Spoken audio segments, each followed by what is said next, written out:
Napaka-amazing! Mag-jacket na po kayo dahil siguradong giginawin kayo sa mga kwentong amazing tungkol sa mga lupaing nagyayelo.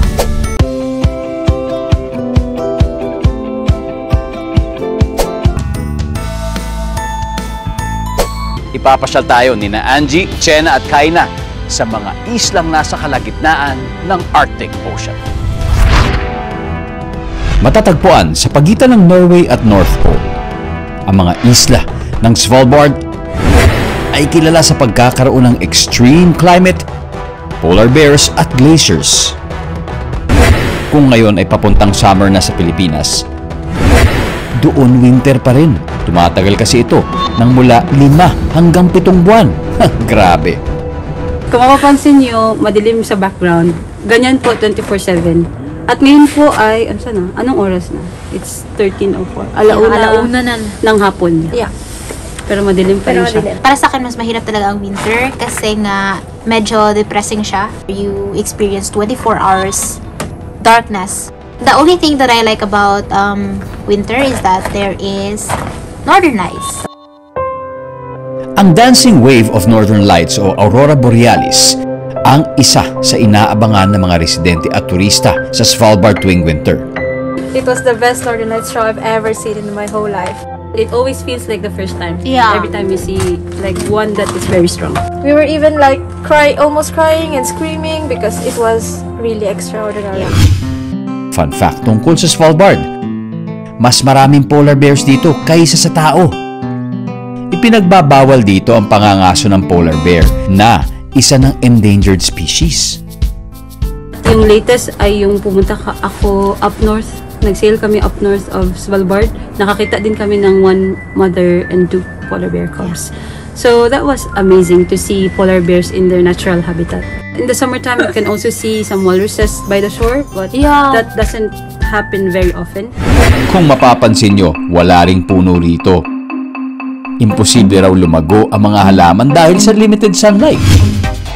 May polar summer din sa Svalbard na nagsisimula sa month of May hanggang September.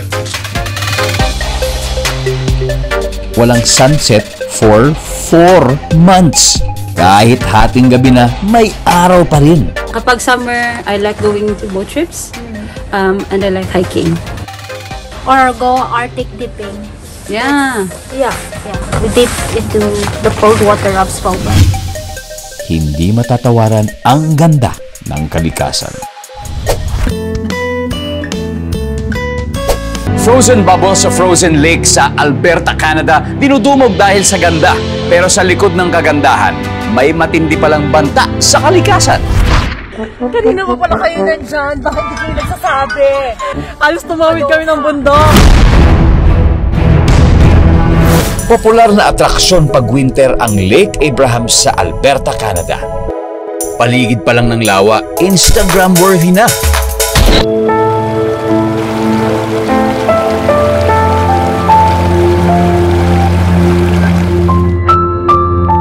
Pero ang numero 1 atraksyon dito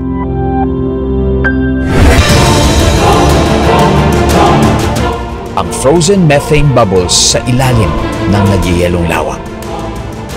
Isa itong spectacular winter phenomenon na dinudumog ng mga turista gaya ng mag-asawang Pinoy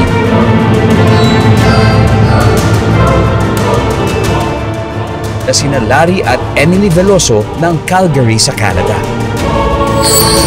Pero ang mind-blowing beauty, may sikreto palang deadly. Ang methane bubbles ay nabubuo mula sa dead organic matter sa tulong ng bakterya. Habang naaagnas o natutunaw ang dead bodies, nagre-release naman ng methane gas ang bakterya. Ang gas na ito ang natatrap at nagiging frozen bubbles sa ilalim ng frozen lake.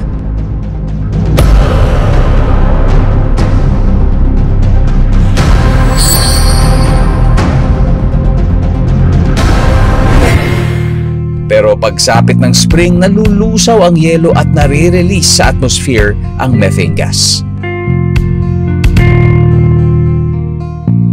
Mas matindi raw mag-trap ng init sa atmosphere ang methane kumpara sa carbon dioxide.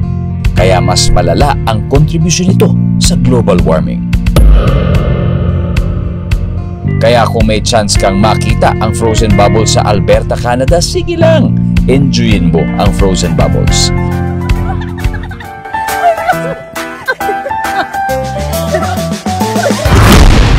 Pero tandaan, gawin ang makakaya para hindi na makadagdag pa sa global warming sa simpleng pagbabawas ng basura.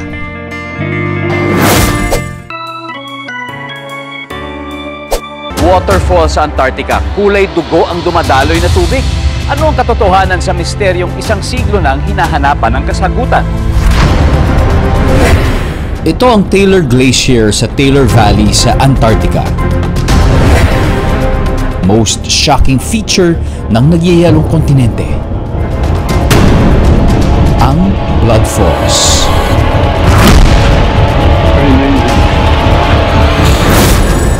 Nung una, inakala ng mga scientist na pulang algae o lumusog sa ilalim ng glacier ang nagbibigay ng blood red color sa talon. Pero noong 2017, inilabas ng isang team of researchers mula sa Amerika ang resulta ng mahabang pananaliksik nila sa Blood Falls. Ang tubig sa waterfall ay mula sa tubig alat o brine na nasa ilalim ng ancient glacier. Mayaman daw sa iron oxide ang tubig alat. Ang iron oxide ay mas kilala natin sa tawag na rust o kalawang. Ito ang dahilan ng mamula-mulang tubig sa Blood Falls. Mystery unlocked. Hindi pa rin nila alam kung bakit umaalsa ang pulang tubig mula sa kailaliman papunta sa ibabaw ng glacier. Tuloy pa rin sa pananaliksik ang mga scientists para mabigyang kasagutan ang misteryong ito ni Inang Kalikasan. Kaya sa mga kapuso nating on the go, tutukan nyo ang live stream ng ating programa sa official accounts ng GMA Network, pati na rin sa YouTube at Facebook.